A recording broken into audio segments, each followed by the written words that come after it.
السلام علیکم ورحمۃ اللہ وبرکاتہ۔ یہ تعلیمات اسلامی آفیشیل یوٹیوب چینل کی آواز ہے۔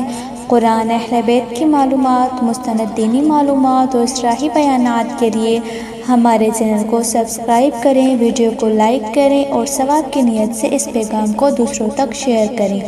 آئیں اس علمی و روحانی سفر میں ہمارا ساتھ دیں۔ شکریہ۔ اعوذ باللہ من الشیطان الرجیم، بسم اللہ الرحمن الرحیم۔ رب اشرح لی صدری ویسر لی امری واحلل عقدۃ من لسانی یفقہوا قولی۔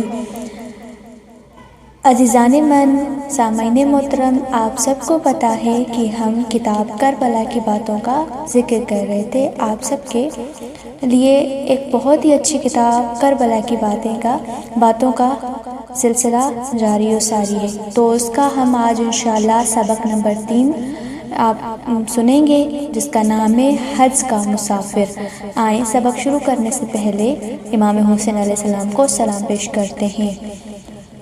السلام علی الحسین و علی علی ابن الحسین و علی اولاد الحسین و علی اصحاب الحسین۔ اللہم صلی علی محمد وعلی محمد وعجل فرجہم۔ حج کا مسافر۔ حج ختم ہو چکا تھا اور حاجیوں کے قافلے اپنے آبائی علاقوں کو واپس پلٹ رہے تھے۔ سرزمین عراق کی طرف واپس جانے والے قافلوں کے بیچوں بیچ ایک قافلہ ایسا بھی تھا جس نے نہ تو حج کیا تھا اور نہ ہی اپنے آبائی علاقے کو جا رہا تھا۔ یہ فرزند رسول حضرت امام حسین علیہ السلام کا قافلہ تھا۔ امام نے حج کیے بغیر عین اس وقت مکہ چھوڑ دیا تھا جب لوگ حج کے لیے احرام باندھ رہے تھے، کیونکہ حاجیوں کے روپ میں قاتل آ جانے کے بعد آپ کا مکے میں رہنا اور حج مکمل کرنا آپ کی زندگی کے ساتھ ساتھ خانہ کعبہ کی حرمت کے لیے بھی خطرے کا باعث تھا۔ اس قافلے میں چونکہ عورتیں اور بچے بھی شامل تھے، اس لیے اس کی رفتار قدری آہستہ تھی۔ دوسری طرف حج مکمل کر کے عراق واپس جانے والے قافلے بھی تقریباً ان کے برابر آ گئے تھے۔ امام علیہ السلام کے قریب چلنے والے قافلوں میں سے ایک قافلہ ایسا تھا جس کا سردار حج کے لیے جاتے ہوئے محب اہل بیت نہ تھا، مگر واپسی پر راستے میں اس کے ساتھ ایک ایسا واقعہ پیش آیا کہ جس سے وہ مکتب اہل بیت کا پیروکار اور حسینی بن گیا۔ یہ زہیر ابن قین کا قافلہ تھا۔ زہیر کوفے کے رہنے والے تھے۔ ان کا شمار کوفے کے شریف اور بہادر افراد میں ہوتا تھا۔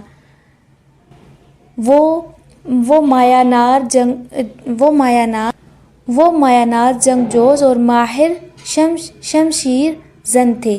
حج کی ادائیگی کے بعد جب وہ اپنے آبائی شہر کو قافلے کی طرف واپس روانہ ہوئے تو انہیں خبر ملی کہ امام حسین علیہ السلام بھی کوفہ جا رہے ہیں۔ ان کا قافلہ بھی کوفے کے راستے پر موجود ہے۔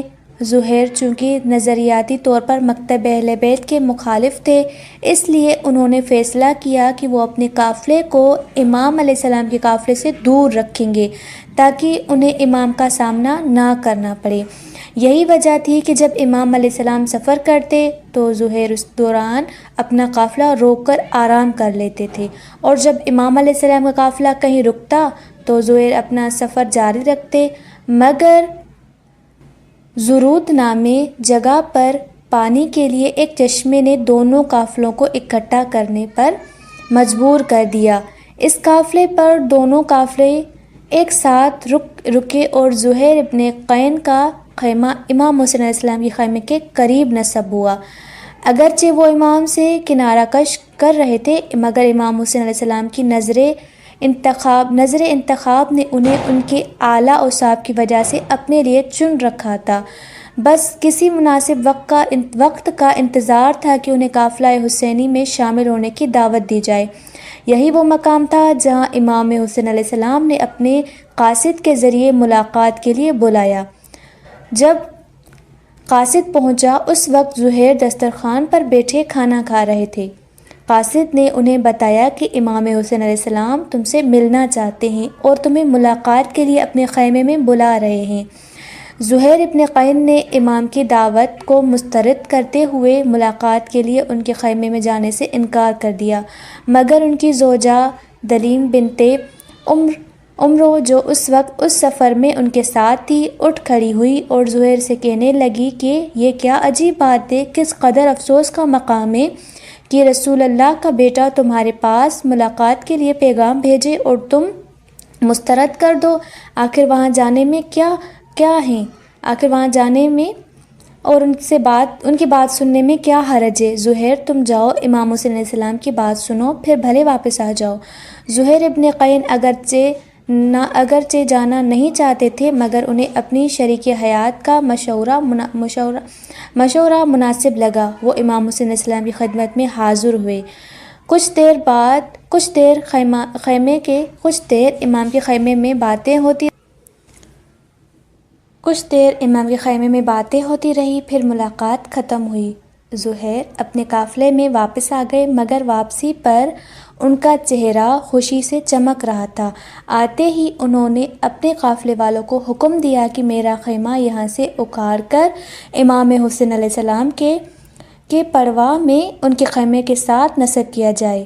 سب قافلے والے حیران تھے کہ کچھ دیر پہلے تو زہیر ملاقات کے لیے نہیں جانا چاہ رہے تھے، اب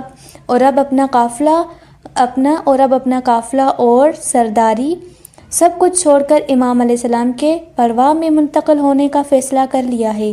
زہیر نے ان کو حیرت زدہ دیکھا تو انہیں بتایا کہ میں نے امام حسین علیہ السلام کا ساتھ دینے اور ضرورت پڑنے کی صورت میں ان پر اپنی جان قربان کرنے کا فیصلہ کر لیا ہے۔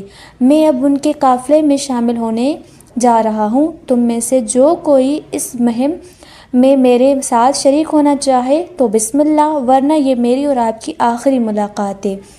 پھر اپنی نیک سیرت زوجہ کو ان کے بھائی کے ساتھ ان کے مائکے کوفہ بھجوا دیا اور کہا کہ میں نہیں چاہتا کہ میری وجہ سے تمہیں کوئی تکلیف پہنچے۔ ان کی زوجہ نے روتے ہوئے انہیں الوداع کیا اور ان سے بس ایک درخواست کی کہ قیامت کے دن میدان محشر میں مجھے حسین علیہ السلام کے نانا کی بارگاہ میں نہ بھلانا۔ یہ سب باتیں کر کے زہیر نے اپنی قبیلے والوں کو الوداع کیا اور لشکر حسین علیہ السلام سے جا ملے اور پھر سپاہ حسین کے اہم ترین افراد میں شمار ہونے لگے۔ ہر اہم موقع پر امام حسین علیہ السلام نے انہیں کوئی نہ کوئی ذمہ داری ضرور سونپتے تھے۔ جب امام حسین علیہ السلام نے لشکر یزید سے شب عاشوراء کی مہلت لینے کے لیے اپنے بھائی حضرت عباس علیہ السلام کو 20 افراد کے ساتھ مذاکرات کے لیے بھیجا تو زہیر ابن قین کو بھی ان کے ساتھ روانہ فرمایا۔ روز عاشوراء امام حسین علیہ السلام نے انہیں اپنے فوج کے دائیں حصے کا کمانڈر مقرر کیا۔ 10 محرم کے دن زہیر نے امام حسین علیہ السلام سے اجازت لے کر لشکر یزید کے سامنے ایک خطبہ دیا، جس پر امام حسین علیہ السلام اس قدر خوش ہوئے کہ فرمایا، زہیر واپس آ جاؤ۔ اگر مومن آل فرعون نے اپنی قوم کو دعوت و نصیحت کا حق ادا کر دیا تھا تو تم نے بھی نصیحت کرنے کا حق ادا کر دیا ہے۔ مومن آل فرعون فرعون کے چچا زاد بھائی اور خزانے دار تھے۔ فرعون سے اپنا ایمان چھپا کر رکھا ہوا تھا۔ انہوں نے حضرت موسیٰ علیہ السلام کی حفاظت کی خاطر اپنا ایمان آشکار کیا اور خدا پر ایمان لانے کے جرم میں فرعون کے ہاتھوں قتل ہوئے۔ زہیر ابن قین 10 محرم کو نماز ظہر کے بعد میدان کربلا میں شہید ہوئے۔ جنگ کرتے ہوئے جب وہ زخمی ہو کر کربلا کی زمین پر گرے تو امام حسین علیہ السلام ان کے سرہانے تشریف لائے اور فرمایا، اے زہیر، خدا تمہیں اپنی رحمت سے دور نہ رکھے، تمہارے قاتلوں پر لعنت کرے، ایسی لعنت جب گزشتہ